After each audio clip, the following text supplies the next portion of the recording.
Good morning बच्चों। आज मैं आपको लेसन 1 अनधिकार चेष्टा। अनधिकार का अर्थ होता है जिस पर आपका कोई अधिकार न हो। हाँ, जो काम आपको नहीं करना है, जिसको आपको करने के लिए नहीं कहा जाता है, वो अनधिकार होता है। तो अनधिकार जिस पर आपका अधिकार ना हो, उस काम को करने की कोशिश नहीं करनी चाहिए।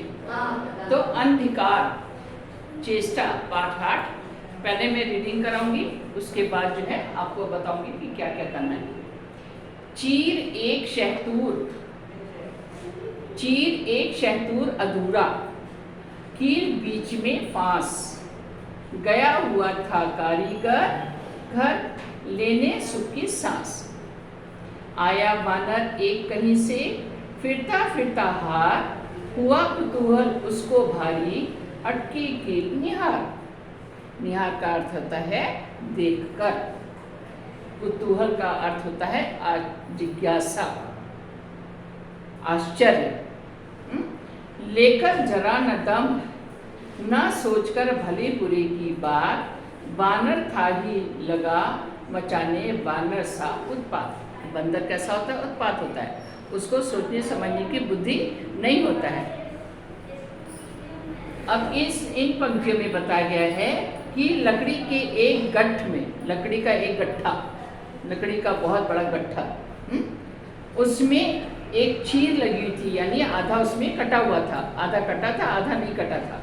उसके बीच में एक कील जो है ठुकी हुई थी, लगी हुई थी। उसको किसने लगाया था? कारीगर ने। जो लकड़ी काटते ना, उसने उस फांस में एक कील गाड़ रखी थी, क्योंकि कील को गाड़ करके हथौड़े से मार करके उसको काट रहा था। वो वैसे तो चीर करके करते हैं, लेकिन वो कील को गाड़ करके घर विश्राम करने के लिए, सुख की सांस यानी आराम करने के लिए, थोड़ी देर विश्राम करने के लिए अपने घर चला गया। आया वानर एक कहीं से एक बंदर घूमता फिरता थका हुआ आया। हार है ना, थका हुआ एक बंदर उधर से कहीं आया। हुआ कुतूहल, उसे आश्चर्य हुआ, उसको भारी, अटकी कील निहार। उस लठ में एक कील को अटका हुआ देख करके, यानी लगा हुआ देख करके उसको जिज्ञासा हुई कि ये कील इसमें कैसे लगी है। लेकर जरा न दम, उसने कुछ भी दम नहीं लिया, जरा भी नहीं रुका, ना सोचा, ना सोचकर, उसने सोचा भी नहीं भले बुरे की बात की, एक जो काम मैं करने जा रहा हूँ वो अच्छा है या बुरा है, हमें करना चाहिए कि नहीं करना चाहिए, क्योंकि बंदर में सोच समझने की बुद्धि नहीं होती है। उसने बिना सोचे समझे यह उस कील को निकालने के लिए उत्पात करने लगा। हाँ, बानर था ही लगा मचाने बानर सा उत्पात। वो चूंकि बंदर था, और बंदर का स्वभाव कैसा होता है? उत्पात करना, तो वो उत्पात करने लगा। दो पाटों के बीच बैठ हुआ, लगाने जोर। अब उसने क्या किया? जो कील लगा था उसी तरफ जो है बैठ करके वह जोर लगाकर कील को निकालने लगा। दो पाटों के बीच बैठ हुआ, लगाने जोर, मजबूती से कील गड़ी थी, हिली ना उसकी कोर। उसका एक कोर भी, जरा भी कील जो है वो नहीं हिल रही थी। वो उसको निकालने की बार बार कोशिश कर रहा था, किंतु हठी था। हठी का अर्थ होता है जिद्दी। बंदर कैसा था? जिद्दी था। किंतु हठी था पूरा बानर। वह बंदर कैसा था?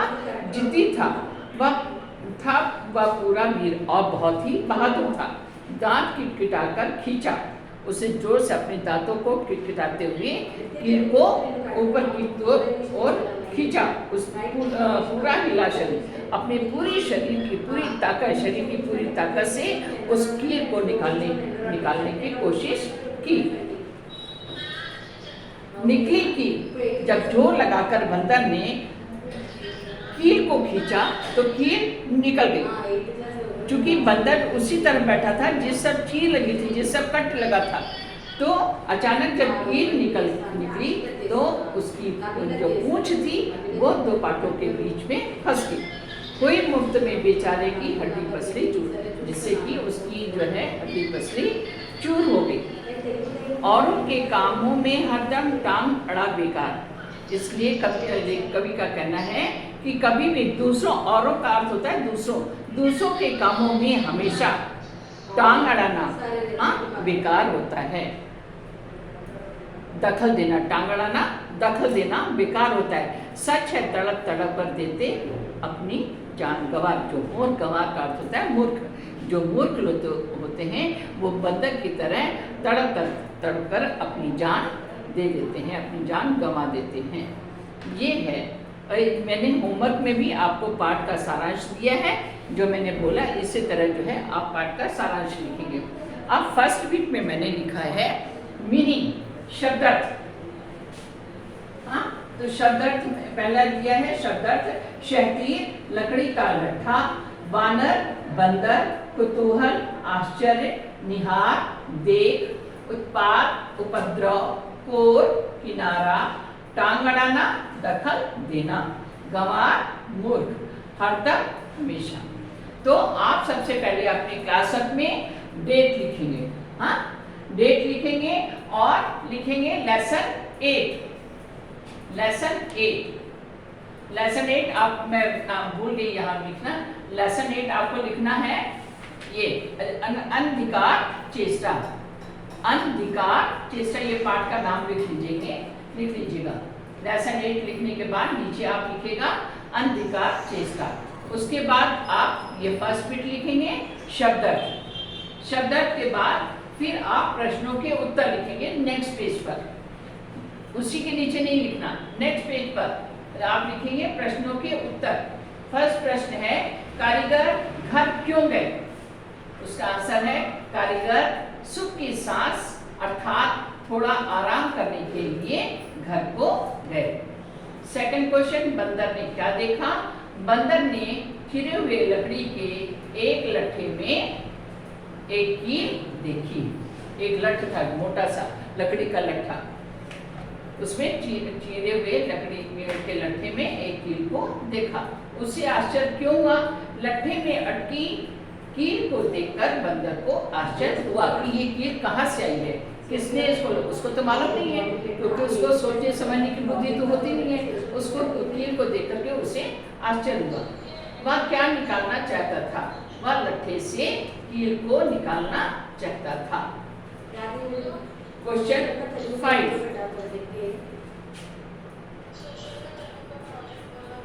क्वेश्चन 5, बंदर की हड्डी पसली क्यों चूरी? लठ के दो पाटों के बीच फंसी हुई कील को जोर से निकालने के कारण बंदर की हड्डी पसली चूर हुई। इस कविता से कौन सी शिक्षा मिलती है?